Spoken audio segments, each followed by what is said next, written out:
I have played every single remake and remaster of every single video game ever invented, and I have reached the conclusion that there is no such thing as a perfect remake, unfortunately. But if any remake got close, it has to be the Thousand Year Door remake from last year. The original game has been one of my favorite games ever made for most of my life, and the remake was one of my favorite games of 2024. In almost every single respect, the remake really brought the heat. The art direction was preserved immaculately while being dramatically heightened by the graphical advancements, and the new music is often really well done.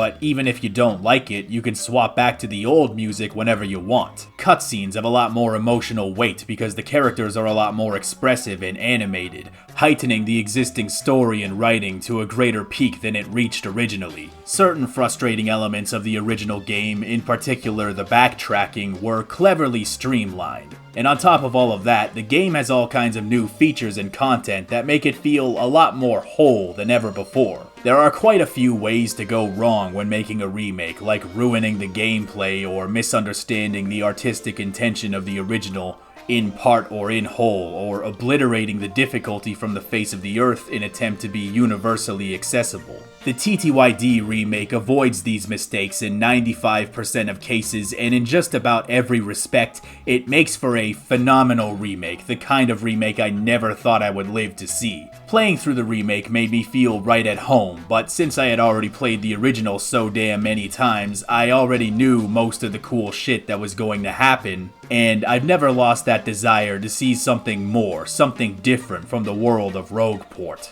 So it only makes sense that I would gravitate towards mods and ROM hacks of the game, which brings us to today's topic. Paper Mario The Thousand Year Door Encore is a mod of the remake of TTYD that takes the original game and modifies it with all kinds of new stuff. New badges, new enemy types, new moves, new balancing measures, and most importantly, expert level difficulty, as if playing modded Switch games wasn't difficult enough. I'm going to tell you right now, this mod is incredible, and I'd call it a must-play for people who have beaten the original to the gates of hell and back. But for anybody else, it will likely be a brutal nightmare that will make you beg for death. Now, before we talk about the gameplay, I want to talk about the writing and the dialogue real quick.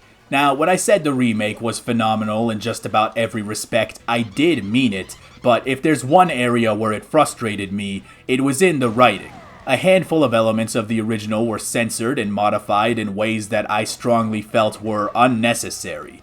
Now, for a lot of people, Bowser fat-shaming his minions, calling Cammy an airhead and a moron, some weirdo Goombas hitting on Goombella, and then Goombella calling Miss Mouse a home-wrecking thought, these are not load-bearing pillars of Paper Mario, but for me, the offbeat writing has always been a very compelling component of these games. You know, there's a character to it that very clearly and obviously sets it apart from the regular garden variety Mario platformers, and sanitizing it to this extent seems at odds with that. Encore restores most of the original writing that was deemed too inappropriate by the modern Nintendo of America localization team, although they did retain Vivian's storyline that the remake restored from the original Japanese text, making this essentially the least censored version of the game outside of the original Japanese version. Other than that, the writing has been largely left alone with the exception of the tattle logs for the new enemies and descriptions for the new badges and items, although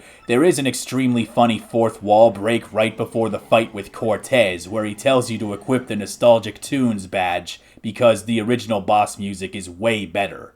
You gotta understand, this is a man of quality. Now let's talk about the gameplay. I have not played Expedition 33 yet, but from what I understand, based on things I've heard here and there, the game's combat is like Paper Mario, except if it was actually challenging. That's how it was described to me.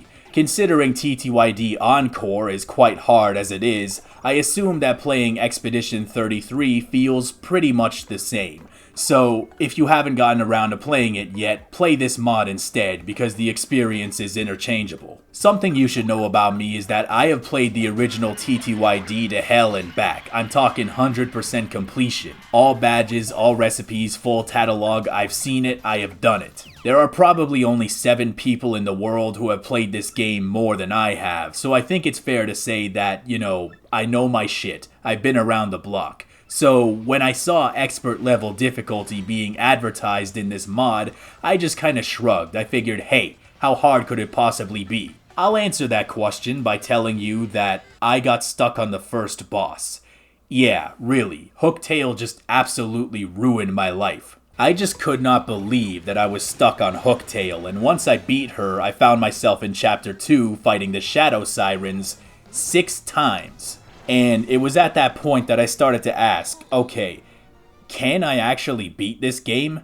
That's when I started grinding in the pit of 100 trials in between chapters because I knew I needed every single advantage I could possibly get if I was going to beat it. I mean, the alternative was to be absolutely perfect with super guards for the entire game, which, it's a 50 millisecond window. I know I said I played the game 100 times, but I'm not a goddamn Shaolin monk. Oh wait, maybe I am. Cortez took me 5 tries, and during one of those attempts, I got a poison mushroom bingo which destroyed all of my health and FP.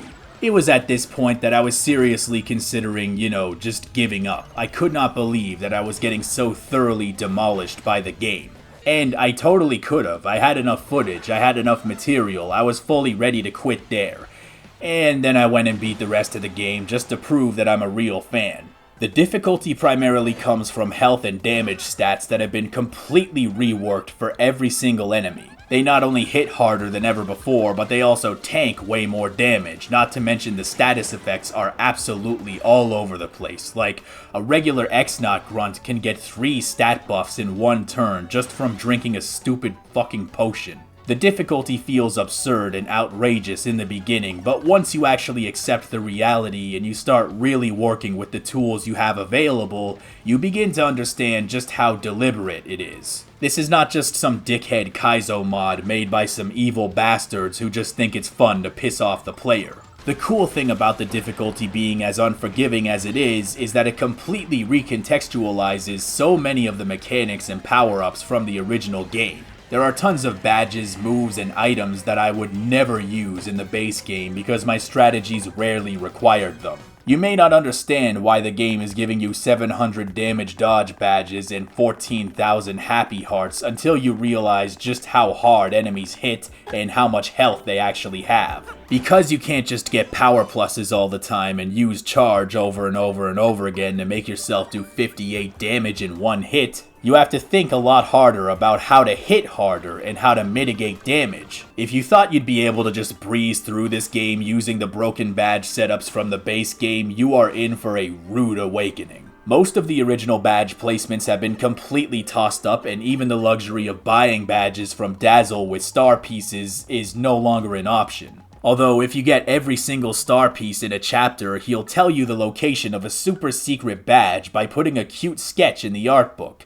These kinds of funny little details are the things that I play ROM hacks for, that just makes me happy. Even though it was a frustratingly difficult game a lot of the time, I still enjoyed finding new badges and mentally cataloging the changes to the partner's movesets, like how Flurry's breath can actually freeze enemies now. And speaking of enemies, we now have Red Spinias, Cosmic Clefts, and this thing. If there's one improvement that I would suggest, it would be the ability to skip cutscenes and speed up the dialogue boxes a little bit, even if you haven't officially seen them in the game before. Think about it like this. This is a mod that adds expert level difficulty to TTYD, and the creators themselves suggest that it's really for people who played the original a bunch of times, so it's a pretty safe assumption that anybody who is going to be playing this mod is going to be somebody who has read all the dialogue and seen all the cutscenes numerous times before. I don't know how easy it is for them to do things like that, but from what I understand, the game is continuously getting updated, so if that kind of option can be put into the game, I'd appreciate it big time, but otherwise, this mod is just fantastic. If you think you're good at Thousand Year Door, if you think you're that guy, This is the game you should play if you really want to know for sure. And that's a wrap for today, but remember to come back tomorrow. I warn you though, it's a pretty spooky one, maybe a little out of season if you know what I mean. Until then, Merry Christmas, cousins!